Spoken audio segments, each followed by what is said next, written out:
135 గజాల భూమి కేవలం 8 లక్షలకే. ప్రతి నెల 10,000 మంత్లీ రెంటల్ ఇన్కమ్. అధ్యక్ష, మేము 10 ఏళ్ళు అక్కడ కూర్చున్నాం అధ్యక్ష. 10 ఏళ్ళు ప్రభుత్వాన్ని నడిపాం. ఒక స్టేట్మెంట్ కానీ ఒక రెజల్యూషన్ కానీ ప్రవేశపెట్టినప్పుడు ముందుగా సాంప్రదాయం ఏంటంటే అధ్యక్ష, అసలు ప్రభుత్వం ఏం చెప్పదలుచుకున్నది, ఏ అంశం మీద చర్చ చేయదలుచుకున్నది, ముందు దాని ప్రతులు అందరికీ పంచాలి. అధ్యక్ష, కొద్దిగా హౌస్ని ఆర్డర్లు పెట్టండి అధ్యక్ష. నేను మీ మంచి కోసమే చెప్తున్నా, ప్రభుత్వం ఎట్లా నడపాలో చెప్తున్నా. నేనేమంటున్నా అంటే అధ్యక్ష, వారు ముఖ్యమంత్రి గారు వారు గతంలో మంత్రిగా పనిచేయలేదు, వారికి సభా వ్యవహారాల అనుభవం లేకపోవచ్చు. శాసనసభ వ్యవహారాల మంత్రి గారు సీనియరు, గతంలో కూడా లెజిస్లేటివ్ అఫైర్స్ నిర్వహించారు.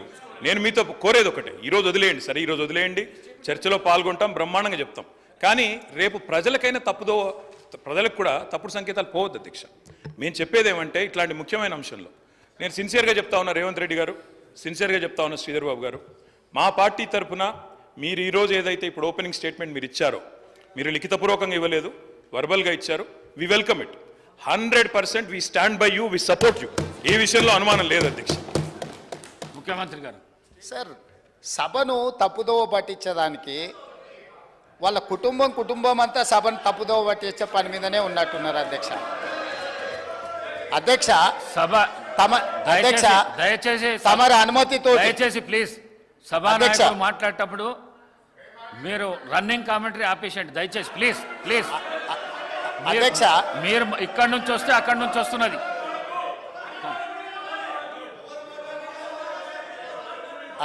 అధ్యక్ష, నేను వారు మేనేజ్మెంట్ కోర్ట్ అని అనుకున్నా కానీ యాబ్సెంట్ ల్యాండ్ లార్డ్ కానీ కూడా ఇప్పుడు అర్థమవుతుంది అధ్యక్ష. అధ్యక్ష, ఇనీషియల్గా నేను మీ అనుమతితో కేంద్ర ప్రభుత్వం 2024-2025 ఆర్థిక సంవత్సరానికి ప్రతిపాదించిన బడ్జెట్లో తెలంగాణ రాష్ట్రానికి కేటాయించాల్సిన నిధులు, ఇవ్వవలసిన అనుమతుల విషయంలో చూపించిన వివక్షపై సభలో చర్చకు అనుమతించవలసిందిగా కోరుతున్నాను అని స్పష్టంగా చర్చ కోసం నేను అనుమతి అడిగిన. వారు తీర్మానం ప్రవేశపెట్టినరు, తీర్మానం మాకు ఇవ్వలేదు. ఏంది అధ్యక్ష, ఎవరిని తప్పుదోవ పట్టిస్తున్నాడు అధ్యక్ష? ఇప్పుడు సమయానికి రాడు, ఆలస్యంగా వస్తాడు, వచ్చిన తర్వాత అవగాహన రాహిత్యంతో మొత్తం చర్చను, ఇంత సీరియస్ ఇష్యూ రాష్ట్రానికి జరుగుతున్న అన్యాయం మీద గంభీరంగా సభలో చర్చ జరుగుతుంటే అవగాహన రాహిత్యంతో అనవసరమైన వివాదాలను కెలికి తీసి ఈరోజు మాట్లాడే ప్రయత్నం చేస్తుండే ఆ సభ్యుడు. మళ్ళొక్కసారి స్పష్టంగా ఒకవేళ వారికి ఒకవేళ కాగితం లేకపోతే కాగితం పంపిస్తా. నేను మొదట చర్చ చేయండి అని చెప్తున్నాం. మీ అభిప్రాయాలు తీసుకోవడానికే చర్చ పెట్టినాం. మీ అభిప్రాయం ఏంది? మొన్న ఢిల్లీకి పోయి చీకట్లో మాట్లాడుకొచ్చుకున్నదే మీ అభిప్రాయమా? సభలో ఇంకేమైనా వేరే అభిప్రాయం ఉందా? మీరు ఏం చెప్తారో చెప్పడానికి మీకు అనుమతి ఇచ్చినాం. అది చెప్పకుండా వివాదాలు చేసి ఏదో ఒకటి మాట్లాడితే మీరు సభలో నుంచి బయటికి పంపిస్తే అబ్బా బతుకురా జీవుడా అని తప్పించుకొని పారిపోదామని ఇట్లాంటి ప్రయత్నాలు చేస్తున్నారు అధ్యక్ష. కానీ బయటికి పంపొద్దు అధ్యక్ష. నించోబెట్టుండ్రి, వాళ్ళ అభిప్రాయం కనుక్కోండి, వాళ్ళు స్పష్టంగా చెప్పాల్సిందే. తెలంగాణ ప్రజల ముందల వాళ్ళని నించోబెట్టుండే అధ్యక్ష.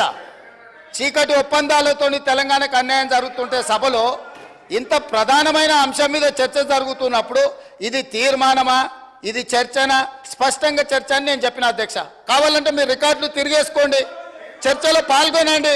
చర్చలో పాల్గొన్న తర్వాత ప్రభుత్వం వైపు నుంచి తీర్మానం ప్రవేశపెట్టాలని ఒకవేళ ప్రభుత్వం అనుకుంటే మీరందరూ సూచన చేస్తే ఈ చర్చను మీరు తీర్మానం కింద ఒకవేళ మలుద్దామా, మీరు యువర్ ఎట్ యువర్ ఫ్రీడమ్, మీరు సజెషన్ ఇవ్వండి. గవర్నమెంట్ ఓపెన్ మైండ్తో ఉంది, మీరు ఏమైనా సజెషన్ ఇస్తే తీసుకోవడానికి. అంతే తప్ప ఆయన మంత్రి చేయలే, ఈయన మా నాయన నాకేమో ఇట్లా ఉచితంగా కుర్చీలు ఇచ్చి చదువు రాకపోయినా తీసుకొచ్చి మంత్రులను చేయలే. మా నాయన చదువు రాకపోయినా సంధ్య లేకపోయినా మాకు మంత్రులను చేసి ఇంట్లో కూర్చోబెట్టలే. మేము కష్టపడి కింద నుంచి జిల్లా పరిషత్లో పనిచేసినాం, శాసన మండలిలో పనిచేసినాం, శాసనసభ్యుడిగా పనిచేసినాం, పార్లమెంటు సభ్యుడిగా పనిచేసినాం, ఈరోజు ముఖ్యమంత్రిగా పనిచేస్తున్నాం అధ్యక్ష. ఇదంతా స్వయం కృషితోని కష్టపడి తెలుసుకొని అవగాహన కల్పించుకొని సభలకు వచ్చినాం అధ్యక్ష. అయ్య పేరు తాత పేరు చెప్పుకొని ఇందులోకి రాలేదు. కాబట్టి దయచేసి వివాదాల వైపు చర్చ వద్దు. మీరు ఈ చర్చలో పాల్గొనండి. ఈ చర్చలో పాల్గొని మీ అభిప్రాయం చెప్పండి.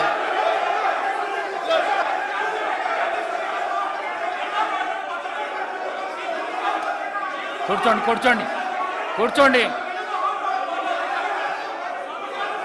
కౌశిక్ రెడ్డి గారు కూర్చోండి.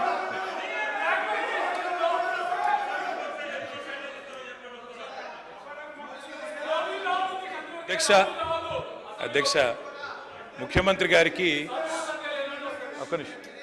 ముఖ్యమంత్రి గారికి అధ్యక్ష అరే మీ నాయకుడు మాట్లాడుతున్నాడు జరా. అధ్యక్ష ఎవరు మాట్లాడినా హౌస్ ఆర్డర్లో మీరే పెట్టాలి అధ్యక్ష. వాళ్ళని కూడా కంట్రోల్ చేయాలి మీరు, మమ్మల్నే కాదు.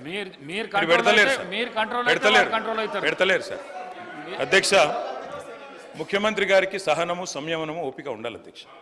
మాటి మాటికి ఓపిక కోల్పోయి ఈ రన్నింగ్ కామెంటరీ అవసరం అధ్యక్ష. అధ్యక్ష నేను కూడా అనొచ్చు అధ్యక్ష, పేమెంట్ కోటాలో ముఖ్యమంత్రి పదవి కొట్టేసిన నేను కూడా అనొచ్చు. మాట్లాడడం మేము కూడా మాట్లాడతాం. అయ్యల పేర్లు చెప్పి పదవులు అంటే రాహుల్ గాంధీని అంటుండా, రాజీవ్ గాంధీని అంటుండా నాకు తెలియదు అధ్యక్ష. ఎవరిని అంటుండ అధ్యక్ష? ఆయన ఎవరి గురించి మాట్లాడుతున్నాడు? ఇప్పుడు మినిస్టర్ గారు చాలా నేను గౌరవ సీనియర్ శాసనసభ్యులు ప్రభుత్వంలో అనేక సంవత్సరాలు పనిచేసిన కేటీఆర్ గారిని కోరుతా ఉన్నాం. చాలా ఇది మేము ఆక్షేపించేది లేదు. ఈరోజు వారు మాట్లాడిన మాటలు తప్పకుండా వెనక్కి తీసుకోవాల్సిందే. నేను ఈరోజు మేము కోరుతా ఉన్నాం అదే, ఇంత సీరియస్గా మేము ఏ రోజు డెమోక్రటిక్గా ఒక డిబేట్ని ఈరోజు మేము కోరుతా ఉన్నాం అధ్యక్ష. ఇంత సీరియస్ ఇష్యూను ఈ విధంగా నేను ఇప్పుడు కూడా చెప్తా ఉన్నా, ఇంత సీరియస్ ఇష్యూను ఈ విధంగా పక్కదారి పోతే రాష్ట్ర ప్రజలకు సంబంధించిన ప్రయోజనాలు పక్కన పడతాయి. దయచేసి గౌరవ శాసనసభాపతిని కోరుతాను, let's go to the subject sir. Otherwise we will sir, ఎవరికైతే ఇంట్రెస్ట్ లేదో మా రెజల్యూషన్ మూవ్ చేస్తారు, రెజల్యూషన్ పూర్తి స్థాయిలో మూవ్ చేస్తారు. అదే రెజల్యూషన్ హౌస్ అనుకుంటాము. కానీ డెమోక్రటిక్ స్పిరిట్లో మీ అభిప్రాయాలను తెలుసుకొని ముందుకు పోవాలని ఆలోచన చేస్తా ఉన్నాం అధ్యక్ష. దయచేసి గౌరవ సభ్యులను కూడా కోరుతా ఉన్నాము, let's go on to the subject please. Please KTR గారు సబ్జెక్ట్ మాట్లాడండి, డీవియేషన్ కాకండి మీరు. దయచేసి స్పీకర్ సార్, దయచేసి ప్లీజ్. మీరు మా ఒక్కరికి నీతులు చెప్తే కుదరదు సార్, అటు కూడా చెప్పాలి. అక్కడ కూడా సభానాయకుడు కూడా అయ్యల పేర్లు చెప్పుకొని మేనేజ్మెంట్ కోటాలను సభానాయకుడు మాట్లాడొచ్చా? ఇది సంస్కారమా? ప్లీజ్. మరి నేను ఒక సభ్యుడిని, నా హక్కులు కూడా మీరే కదా కాపాడాలా? వారు మాట్లాడినప్పుడు తప్పకుండా సమాధానం చెప్పాలా? అధ్యక్ష నేను ఒకటే చెప్తా ఉన్నాను అధ్యక్ష తమరిని కోరేది, ఈరోజు మేము స్పష్టంగా చెప్తున్నాం, గవర్నమెంట్ ఏదైతే చర్చ ప్రారంభించిందో ఆ చర్చను మేము స్వాగతిస్తున్నాము, 100% సమర్థిస్తున్నామనే మాట నేను చెప్తా ఉన్నా. అయితే ఒకటేమంటే భవిష్యత్తులోనైనా శ్రీధర్ బాబు గారు, ఈరోజు మీరు బిజినెస్లో రెజల్యూషన్ అని ఇచ్చారు, భవిష్యత్తులో పెట్టండి. సబ్జెక్ట్ మీద చర్చ ఉంటే ఆ చర్చకు స్టేట్మెంట్ ఇవ్వండి, so that members can come prepared. అది వదిలేస్తే, ఆ మీమాంస వదిలేస్తే అధ్యక్ష, ఇప్పుడే నేను చెప్పాను అధ్యక్ష, మేము సీరియస్ విషయం కాబట్టి రెజల్యూషన్ సరిగ్గా పెట్టమని చెప్తున్నా వెంకరెడ్డి గారు. అధ్యక్ష ఈ రకంగా మంత్రులు డిస్టర్బ్ చేయడం మాటికి పద్ధతి కాదు. సీనియర్ మెంబర్లు ఇదేం పద్ధతి అధ్యక్ష? స్వాగతిస్తున్నామని చెప్తే మళ్ళీ ఈ రకంగా ఇబ్బంది పెట్టడం ఏంది? ఇంత ఓపిక లేదేమో అధ్యక్ష. వెంకటరెడ్డి గారు ప్లీజ్ కూర్చోండి. అధ్యక్ష ప్లీజ్, నేను ఇస్తాను కూర్చోండి. అధ్యక్ష మేము క్లియర్ గా చెప్పేది, మేము అధ్యక్ష అధికార పక్షంలో ఉన్నా, ప్రతిపక్షంలో ఉన్నా, ఏ పక్షంలో ఉన్నా మేము తెలంగాణ ప్రజల పక్షం అధ్యక్ష. సుమన్ టీవీలో మీ పర్సనల్ అండ్ బిజినెస్ ప్రమోషన్స్ కోసం కింది నెంబర్కి కాంటాక్ట్ చేయండి.